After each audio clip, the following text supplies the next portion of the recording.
vraies voix Sud Radio, 17h-19h, Philippe David, Cécile de Ménibus. Les vraies voix tous les jours du lundi au vendredi jusqu'à 19h avec Philippe Bilgerf, Françoise Degois et Éric Revel et Philippe David bien entendu. Et tout de suite, le coup de projecteur des vraies voix. Les vraies voix Sud Radio, le coup de projecteur des vraies voix. Mon projet, c'est de faire un tour de France des remplacements de médecine générale en camping-car. En 2012, en France, on comptait en moyenne 326 médecins pour 100 000 habitants. 10 ans plus tard, on n'en compte plus que 318. Les Français ont de moins en moins de médecins à leur disposition et ils sont mal répartis. Donc pendant 5 mois, je fais 11 départements où je passe 15 jours à chaque fois dans un département pour remplacer un médecin généraliste qui part en vacances. Ça ne va pas aller en s'arrangeant. Le pronostic annonce que la situation va se dégrader jusqu'en 2028. Le gouvernement a fait repartir à la hausse le numerus clausus. Et en 2020, il y met carrément fin. Réduire les formalités auxquelles ils sont astreints permettrait d'augmenter d'environ 15% le temps qu'ils peuvent dédier aux consultations. Et 6 millions de personnes n'ont pas de médecin traitant. Et sur les déserts médicaux, l'Île-de-France peut retrouver les mêmes difficultés que la Creuse, affirme un responsable de la CPAM. Dans les colonnes du Parisien, l'Essonne et les Yvelines, ou encore la Seine et Seine-et-Marne, ont enregistré une baisse d'environ 10% du nombre de professionnels médicaux en 10 ans. Alors parlons vrai, est-ce que notre système de santé souffre de trop d'État ou de pas assez d'État? L'État a-t-il les moyens, vu ses finances, de faire quelque chose? Et à cette question, déserts médicaux, l'État doit-il reprendre la main? Vous dites oui à 84%, vous voulez réagir, le 0826 300 300. Et notre invité Gérald Kirziak, médecin urgentiste, directeur médical de Doctissimo, auteur de la leçon d'anatomie chez Albin Michel. Merci beaucoup d'être avec nous. Gérald Kirziak, Philippe Bilger, ces déserts médicaux, si on avait su un jour que en l'Île-de-France deviendrait un désert médical, on aurait certainement dit impossible. J'allais dire, ma chère Cécile, qu'en réalité, le fait que l'Île-de-France soit touchée par le désert médical, c'est peut-être un sombre cadeau qu'on fait à cette cause.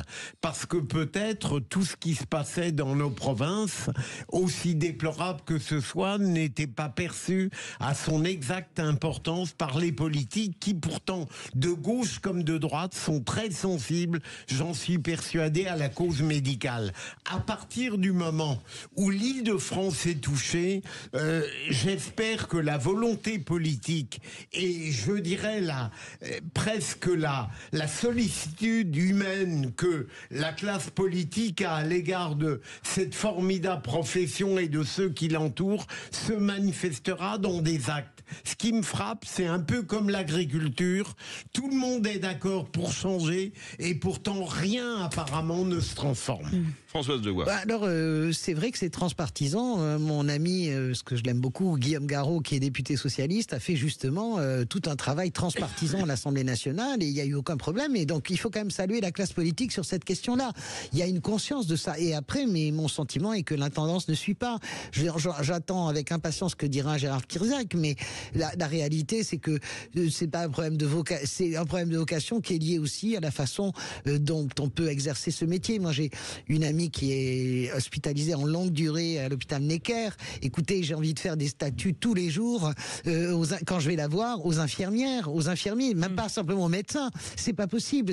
Ils enchaînent 3 jours de garde avec des salaires qui sont dérisoires. On ne peut pas continuer comme ça. C'est même pas une question c'est une question de salaire, mais c'est une question vraiment de la façon dont ils sont traités et considérés. C'est ce que je crois. Gérald Kirziak, vous êtes médecin urgentiste, directeur médical de Doctissimo, auteur de leçons d'anatomie publiées chez Albin Michel. Les déserts médicaux, on en parlait déjà il y a plus de 10 ans. Il faut 10 ans pour former un médecin. Comment expliquer qu'on n'ait pas encore rattrapé le retard? Parce qu'il y a beaucoup de communication, il y a beaucoup de mensonges politiques. La première chose, c'est qu'on a dit en 2020, on a supprimé le numerus clausus. Il n'a pas du tout été supprimé. Premier mensonge. On l'appelle maintenant un numerus apertus et tous les gens qui nous écoutent et qui ont des enfants ou de l'entourage qui veut faire médecine savent très bien qu'il y a toujours une sélection, mais j'allais dire heureusement. Et d'ailleurs, ceux qui ont de l'argent en France, vous savez où ils font médecine? Ils se barrent, ils partent en Espagne ou ils partent dans d'autres pays européens pour justement pouvoir faire leur médecine. Donc premier mensonge, le numerus clausus n'a pas été supprimé.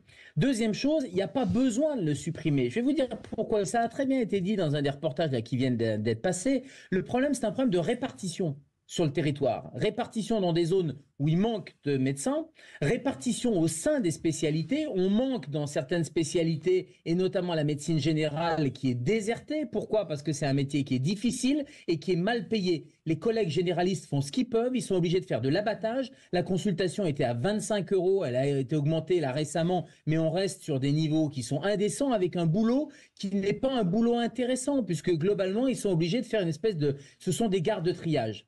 Troisièmement, vous avez beau former plus de médecins. Imaginons qu'on forme plus de médecins. Je prends l'exemple des dermatologues. Les dermatologues, actuellement, c'est extrêmement compliqué d'avoir un dermatologue qui fait de la dermatologie. Pourquoi? Parce qu'ils font tous du laser et de la médecine esthétique.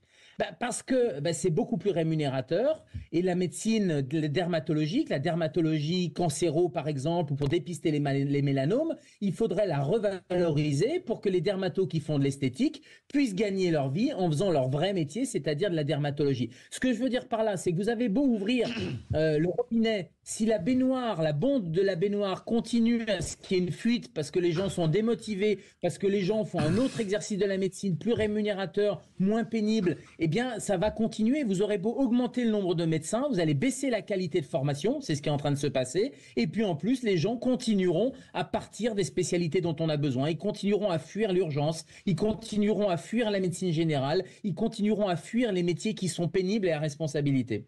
Oui, mais Gérald Kirziak, pardon de reprendre la parole. On parle du montant des 25 € qui a été augmenté à 27 ou à 29, je ne sais plus, sauf qu'il y a déjà des gens à 25 € qui n'ont pas les moyens de se soigner. Donc, en fait, on tourne en rond finalement.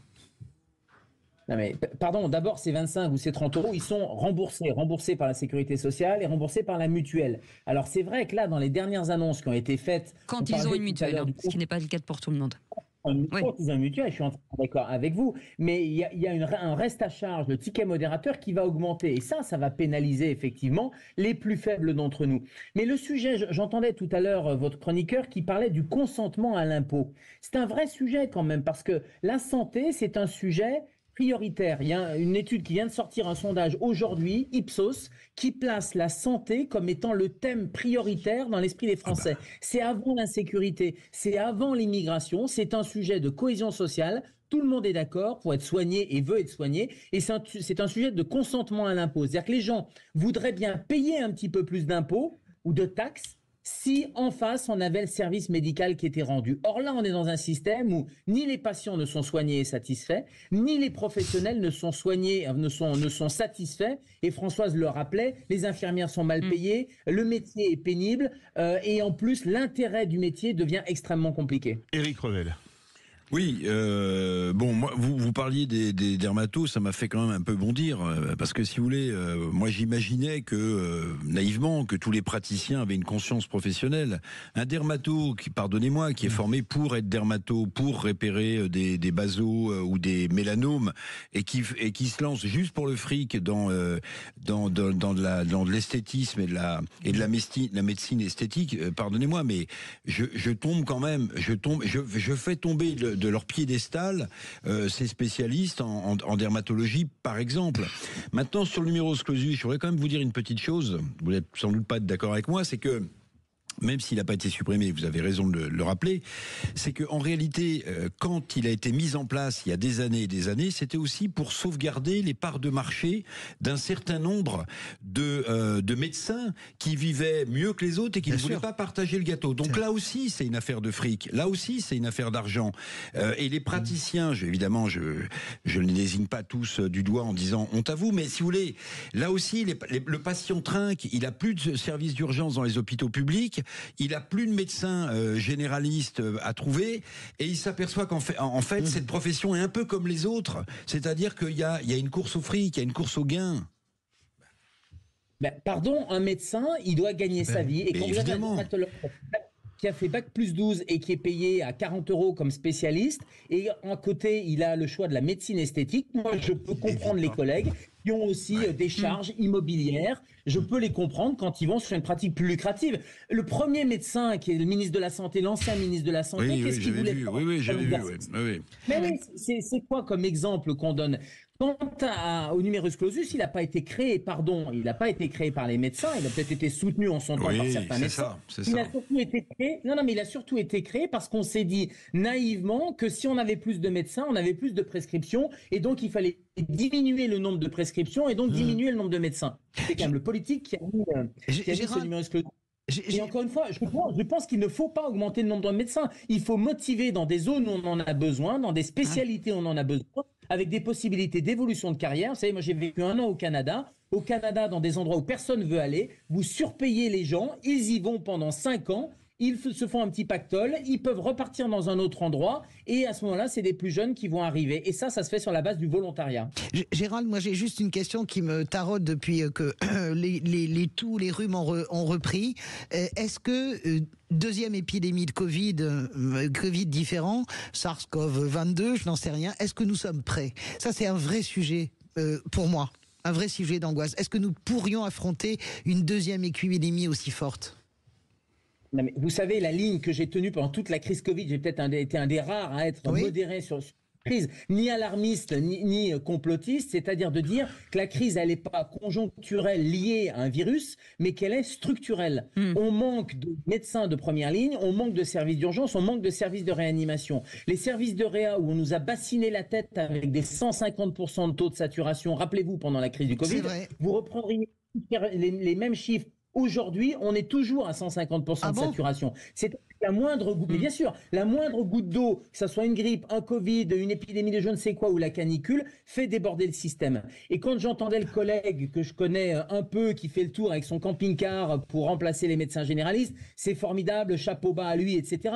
Mais enfin, on est dans un pays, quand on entend ce genre d'initiative, et il faut sûrement les faire, mais c'est un cotère sur une jambe de bois, encore une fois. On attendrait plus ça dans un pays sous-développé. Merci beaucoup d'avoir été avec nous. Gérard. Voilà, je suis parti dans l'autre émission.